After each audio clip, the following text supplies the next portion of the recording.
हनुमते नमः। नमस्कार मेरे प्रिय भाई बहनों, आप सभी लोगों का अभिनंदन है।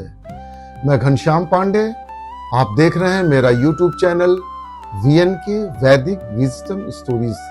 इस चैनल पर आप सभी लोगों का स्वागत है, अभिनंदन है और नमन है। इस चैनल पर आज हम आपको श्री हनुमान जी की महिमा और सनातन धर्म से जुड़ी हुई प्रेरणादायक कथाएं सरल भाषा में प्रस्तुत करने का एक प्रयास है। अगर आपको हनुमान जी की भक्ति, सनातन धर्म से जुड़ी कथाएं, आध्यात्मिक ज्ञान में रुचि हो तो इस चैनल को सब्सक्राइब कीजिए, लाइक कीजिए और वीडियो को शेयर कीजिए। लाल देह लाली लसे अरुधर लाल लंगूर, वज्र देह दानो दलन, जय जय जय कपिशूर। अतुलित बलधामम हेम शैलावदेहम, धनुजुवन कृशानुम ज्ञान नाम गगण्यम, सकल गुण निधानम वानराणामधीशम, रघुपत प्रिय भक्तम वात जातम नमामि। तो आइए हम कथा की यात्रा प्रारंभ करते हैं। ओम हनुमते नमः। ओम हनुमते नमः। श्री आंजनेय जी कलयुग के जागृत देवता हैं। इनकी उपासना से मनुष्य का कल्याण होता है और उस पर कलयुग के विकार, छल, कपट, प्रपंच, ईर्ष्या व द्वेष का प्रभाव नहीं पड़ता। युग दृष्टा गोस्वामी तुलसीदास जी ने हनुमान चालीसा में लिख दिया है, सब सुख लहै तुम्हारी सरना, तुम रक्षक काहों को डरना। सब सुख का तात्पर्य है लौकिक अलौकिक। क्या हनुमान जी से भौतिक सुख की कामना करनी चाहिए?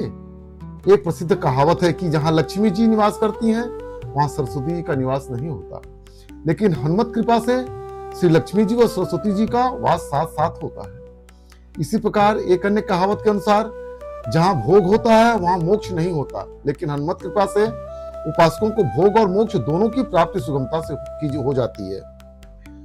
पाठकों द्वारा जिज्ञासा प्रकट किया जाता है कि हनुमत उपासना ही क्यों, जबकि इस देश में 33 करोड़ देवी देवता हैं। गोस्वामी तुलसीदास जी ने इसका समाधान हनुमान चालीसा में कर दिया है। तुम्हारे भजन राम के पावे, जन्म जन्म के दुख बिसरावे। हनुमान जी की उपासना से राम, लक्ष्मण, जानकी जी, देवाधिदेव महादेव शंकर जी व जगदम्बा पार्वती और गणेश जी प्रसन्न होते हैं। श्री हनुमत उपासना की महिमा भगवान राम और कृष्ण ने भी किया है। श्री हनुमान सर्वस्वरूप, सर्वज्ञ तथा शिष्य रचते हैं और उसका पालन करते हैं। यही स्वयं ब्रह्मा, विष्णु तथा साक्षात महादेव शंकर हैं। ब्रह्मा जी के मानस पुत्र देवर्षि नारद जी हनुमान जी के शिष्य हैं। उन्होंने कहा है, स सर्वरूप सर्वज्ञ सृष्टि में स्थितिम करोत्यतः, स्वयं ब्रह्मा स्वयं विष्णु साक्षात देव महेश्वर। हनुमत उपासना ही क्यों? उपासना जो होता है वह दो शब्दों उप धन आसना का उपयोग है। उप का अर्थ है समीप और आसना का अर्थ है स्थित होना। अर्थात उपासना से अपने इष्ट देव में उनके गुणगान, धर्म, रूप और शक्तियों में सामीप्य स्थापित कर उनसे अभेद्य संबंध स्थापित करना है। यही सिद्धांत हनुमान उपासना का भी है। युग दृष्टा संत शिरोमणि गोस्वामी तुलसीदास जी को केसरी नंदन हनुमान जी की कृपा से ही श्री रामचंद्र जी व रघुनंदन अनुज लक्ष्मण जी के दर्शन का लाभ हुआ था।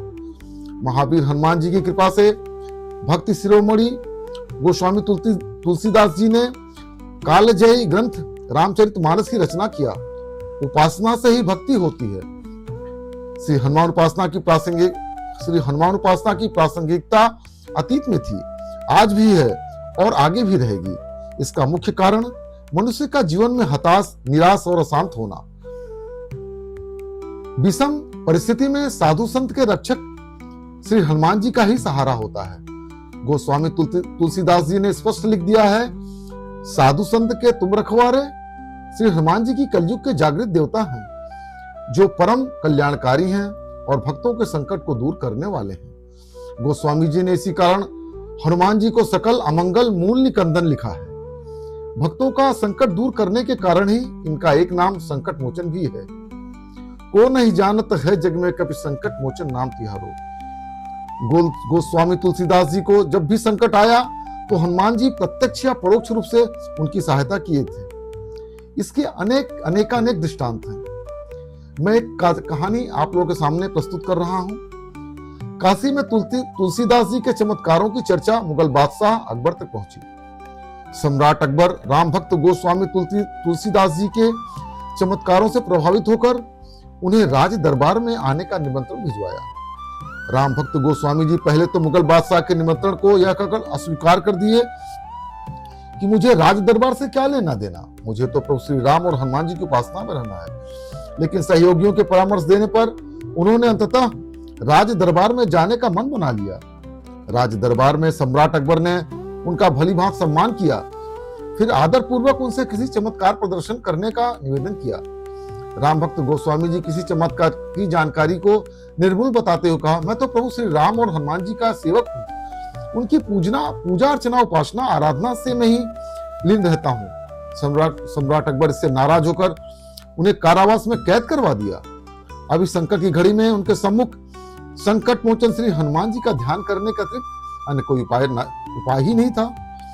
आंखें बंद कर आराध्य देव संकट मोचन श्री हनुमान जी की स्तुति प्रारंभ कर दिया। उनकी स्तुति पर हजारों बानरों ने कारावास को तोड़ने फोड़ने के बाद राजमहल पर धावा बोल दिया। इस विकराल परिस्थिति को देखकर बादशाह और उनके सलाहकार घबरा गए। सम्राट ने तत्काल राम भक्त को ससम्मान जेल से मुक्त करने का आदेश दिया। तभी बंदरों का उत्पात बंद हुआ। गोस्वामी तुलसीदास जी की भांति समर्पित उपासकों को भी हनुमान कृपा प्राप्त हुई है। यहीं पर अब यह कहानी समाप्त होती है। अगर आपको मेरी कहानी पसंद आई हो तो इस चैनल को सब्सक्राइब कीजिए, लाइक कीजिए और वीडियो को शेयर कीजिए। जय श्री हनुमान जी की।